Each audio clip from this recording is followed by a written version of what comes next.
Hey, I don't want to fight Mexican is because I represent Mexico. I feel like Canelo's a fucking pussy. Canelo doesn't jab anymore. He looks for one shot now. You know, I mean, the end is there for Canelo. David Benavidez, the undefeated Mexican powerhouse, has made his goals completely clear. Feared fighter in boxing. Ever see Julio Cesar Chavez in his prime? I'm talking about the daddy. I'm talking about one of the greatest fighters ever. This guy is the closest thing I have seen to a big Julio Cesar Chavez. David, I'm not putting the Chavez thing on you. I'm just saying, you're the closest thing I've seen to a big dude who fights like that. Oh, Canelo's ducking him. This dude's a monster. And I looked and I thought, am I right or wrong about that? No, you're definitely right. You know, you're looking at a man that's not going to let anything outside the ring, you know, mess with his game. But like I said, at the end of the day, I'm not scared of nothing. You know, I accept and I invite war. You know, so if that's what the people of Riyadh, Saudi Arabia want to see, well, let's give it to them. I think everybody is starting to see that I'm fearless, I'm relentless, and I'll fight anybody to get my respect in the ring. After Canelo Alvarez lost to Terence Crawford, he spoke out boldly, not just calling for a fight but openly claiming that Canelo was scared. For years, there has been one opponent that Canelo has consistently avoided. He was talking about how he didn't want to give David Benavidez the fight because he was being disrespectful. When you look at the history of Canelo, all the fighters that was disrespectful, calling them out, and he fought all of them. But I just think from a Mexican standpoint, one being extra disrespectful towards the other, he took the sport out of it, and he just felt as if he wasn't going to give Benavidez the payday that he... Benavidez is ready to finally settle the score and take back his place at the top. After a crushing loss to Terence Crawford, that challenge is impossible to overlook. Just weeks ago, the boxing world was shaken when Crawford, the undisputed welterweight champion, moved up in weight and delivered a performance that showed Canelo Alvarez was not invincible. It wasn't just a defeat, it was a commanding display that chipped away at the Mexican star's legendary status. Even veteran trainers like Ronnie Shields have hinted that Canelo might have passed his prime. You got that? And I just thought Crawford was too fast for Canelo. Too many combinations. Canelo doesn't jab anymore. He looks for one shot now. You know, I mean, the end is there for Canelo. While Oscar de la Hoya broke down exactly where Canelo went wrong, this fight was more than just another matchup. It marked a major moment that set the stage for a long-awaited challenge. In an exclusive interview with Inside the Ring, David Benavidez acknowledged Crawford's historic achievement. He congratulated Crawford, recognizing that few fighters have accomplished what he did. Benavidez emphasized that Crawford deserves a place on boxing's Mount Rushmore for moving up 3 weight classes and becoming the undisputed super middleweight champion. He added, not only is he an incredible fighter, but that fight showed his heart, proving that other boxers could learn from Crawford's determination. He's reached a part in history that only so many fighters get to even accomplish in boxing. You know, he's one of the greatest of all time. There's nothing, you can't take that away from him. Terence Crawford should be on the Mount Rushmore in boxing because not only did he go up 3 weight classes, he beat one of the best fighters of this generation. I don't remember any time in history where anybody has come up from 147 pounds and won the super middleweight championship. Not only just won, but the undisputed.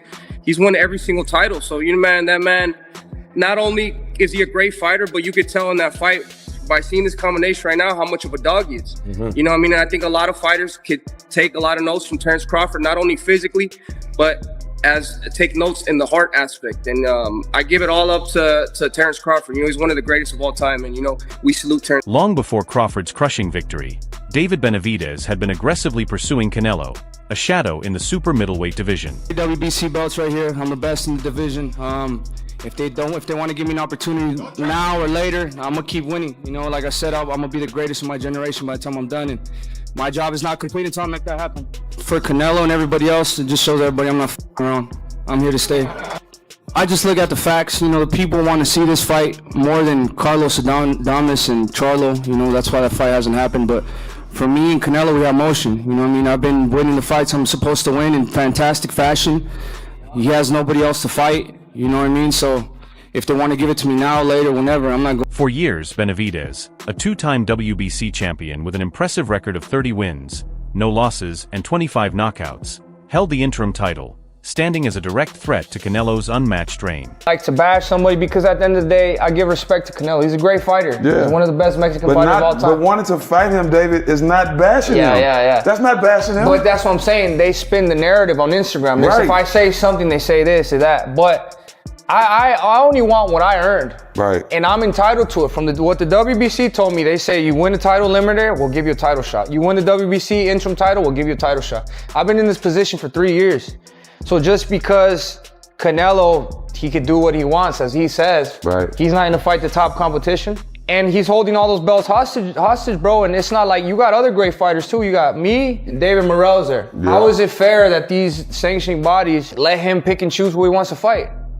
And then the Canelo fans too that be talking shit, bro. Like, do you guys not want to see the best fights? Right. Like, I don't understand. I'm just trying to make the best fights happen. And that's it. At the end of the day, I just want to give the fans what they want to see. The discussion wasn't just rumors, it was real. Reports emerged of a staggering $70 million offer made to Canelo for the fight. Benavidez confirmed the deal, revealing he was guaranteed $5 million to make it happen. I've heard everybody that's been in front of me, and Canelo's no different. And I will hurt him too, and I'll take all his belts. It's crazy that he asked for $150 million or $200 million to fight me, but he still has the nerve to say that I don't bring nothing to the table. So if I didn't bring nothing to the table, why are you asking for more money than you won in your whole career if I don't mean anything? Maybe after he gets that money, he could buy himself a pair of balls. What I wanted to tell you guys too, I mean, this guy, he's making the most money out of everybody. He's charging you guys so much for the pay-per-views. It's like he's spitting in your guys' face, saying that he doesn't give a f what you guys want. He's not going to give you the best fights. He's going to fight the fights that he wants. In my opinion, that's a little bit disrespectful to the fans, but he has cult-like fans that, you know, they don't tell him shit and they're happy with whatever he does. But at the end of the day, if you hold all the titles, you got to fight the best in the division. I'm #1 in the division, #1 contender. The second one is David Morrell. He's not fighting me, nor he's not fighting David Morrell. So it makes no sense. How is he going to call himself the champion and have all these belts if he doesn't fight the #1 or the #2 guys? He's asking $200 million. Why, when they bring my name up with him, that's the most money he's gonna make. When he fought Amir Khan, he outweighed him at like 25 pounds. But, you know, I think it's just he's running out of excuses and running out of things to say, but that's just how it is. I guess that's when you're However, once Benavidez agreed, the communication stopped. No response, no negotiation, just complete silence. This wasn't empty talk from an inexperienced contender. Benavidez earned his place by proving himself in the ring. His two most notable recent fights reinforced his status. First, he dominated Caleb Plant in a heated grudge match. Then he thoroughly crushed the previously undefeated and highly skilled Demetrius, forcing his team to call off the fight. With both guys, Canelo and Benavidez, if they fought, which I don't think they're gonna fight no time soon, who you think will win? Man, that's hard to say. I think both have pros and cons. You know, I feel like the things that Canelo does better than David. There's things that David does better than Canelo. In a way, I'm not comparing it to this fight, but it's like the better be of Bivol fight. You can say who you think is going to win. You can't say like, oh man, I'm surprised the Bivol won, or I'm surprised the better be of won. You're like, man, that's a damn good fight. So-and-so won. So kind of how I feel about the David and Canelo fight, like who had the best camp, who has the best game plan, who slept the best the night before. And it's not much that separates guys at that level. If David could get on him with his combinations and not give him room to breathe, then, you know, that's probably a night that David gets his hand raised. You know, if Canelo is able to slow the pace down a little bit and catch him with a big shot. David's been dropped before from an off-balance shot. He wasn't really hurt, but, you know, would you be surprised if Canelo stopped him? You know, no. So it's hard to say. He reflected on his journey, saying, "Since I was 3, I've had one goal, one dream, and that's to become the greatest boxer ever, and that's exactly what I plan to achieve." He explained that this drive motivates him to go after the biggest names in the sport. The one that's gonna chase all of them. Like, these guys are monsters, but this is the monsters. You're looking at the fighter who's going after all of them. These guys are tough, but I'm on another level.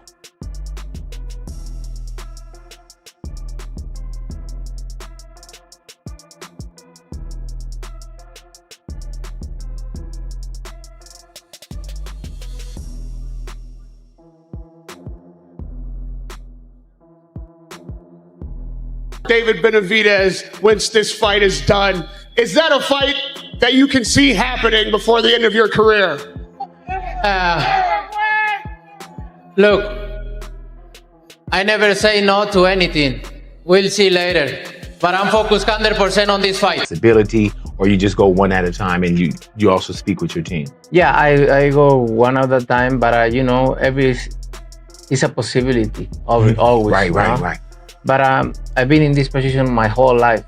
One was I was in Toronto in 2012, 11. Then Mayweather, then Lara, then Cotto, then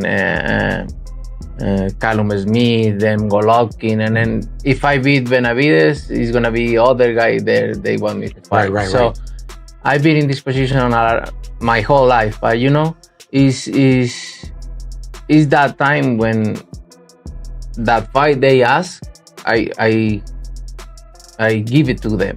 But right now in this position I am, now is the time I need to ask. If the money is right. Canelo's silence only fueled Benavidez's fire, leading to a series of bold statements. In the same Inside the Ring interview, when asked about Canelo's reaction to his presence, Benavidez was clear, he's definitely scared of me. He questioned the logic. If a fighter talks trash openly, why not prove yourself in the ring, defeat him, and make big money? Benavidez pointed to Canelo's struggles against stronger opponents, like Bivol, explaining that Canelo sees more in him than just speed and power, he sees heart.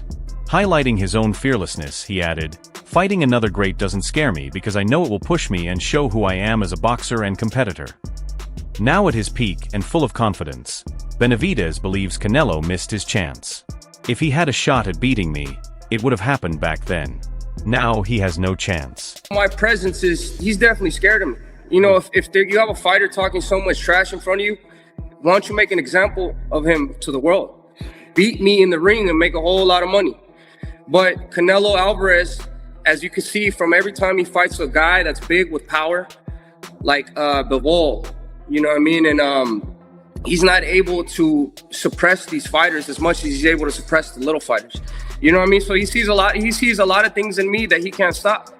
You know, not only does he see speed, does he see power, but he sees a lot of heart in me. You know what I mean? At the end of the day, I'm going in there and I want to prove myself to the world that I'm the greatest fighter. And it doesn't matter. It doesn't scare me to get in there with another great fighter because I know that elevates me and who I am as a boxer. This wasn't just talk. It was a firm declaration of intent.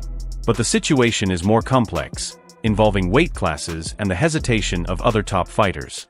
Recently, Benavidez has moved up to light heavyweight, signaling both his comfort and ambition in that division. In the interview, when asked if he could still make 168 pounds, he was straightforward. "To be honest, that's behind me. I lost interest in 168 a long time ago." He made his current focus clear. "I feel stronger at 175. I'm going after bigger challenges. I'm hunting Bivol. I'm aiming for the top names. I'm even looking at cruiserweight." Way back then, because if he had a chance to beat me, it would have been back then. He has no chance of beating me now, especially now. I'm getting all this. I'm getting all this confidence. You know, I'm stepping into my prime. You know, I'm able to deal with these bigger shows better. You know what I mean? I'm able to thrive in these shows. I'm able to. Every time I fight, I'm always winning by a significant amount. You know what I mean? So I'm learning my craft better and better each and every single fight. I'm gaining more confidence every single fight, and like I said, I really want to go in there and hurt people. I'm not a boxer. I'm a warrior, and I go in there. This shift shook up Canelo's story, suggesting that Benavidez could outgrow the division where Canelo holds all the belts. Adding another twist, after Crawford's historic win, his trainer, Brian McIntyre, was quick to rule out any fight with Benavidez, saying firmly, "We're not interested in that."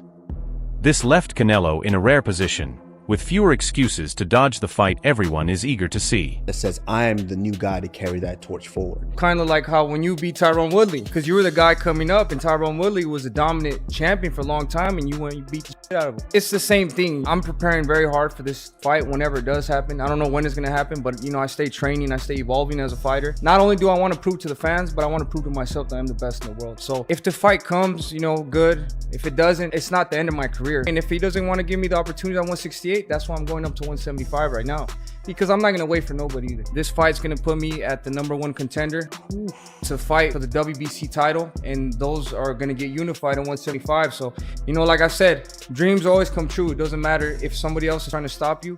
You're going to find your own way, and you're going to make your To be honest with you, man, let Terrence Crawford live. That's his weight class. Okay, I lost interest in 168 a long time ago.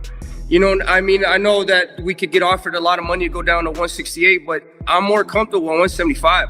I'm chasing better beef. I'm chasing Bivol. You know, I'm chasing these other bigger. I'm chasing Surdo Ramirez at cruiserweight. You know what I mean? So I've been at 168, but I have no interest in going. But Canelo still seemed to have options. He's at a critical stage in his remarkable career. With Crawford's victory still recent, a rematch has been officially off the table, leaving his schedule open. He still has 2 fights remaining on his contract, and speculation about his next move is high. Many experts see Benavidez as the clear, logical choice, a dangerous new challenger who has earned his shot. Important to me to watch Canelo get beat like a rag doll over the ring. It's not that important to me, bro. And that's what's going to happen if you fight David Benavidez. So the only reason that we really interest you is that you have to see that. I don't care to see Canelo get beat up like that. It doesn't really... I'm not saying he gets beat up, but I think he gets hammered. Okay, but regardless. So if David Benavidez wins the fight, that's my point. I think David's going to be the next star. And Canelo has to do what great Mexican legends do. They fight the next guy. They all do that. I want that. I think that's important for the legacy of the sport, for the legacy of the Mexican.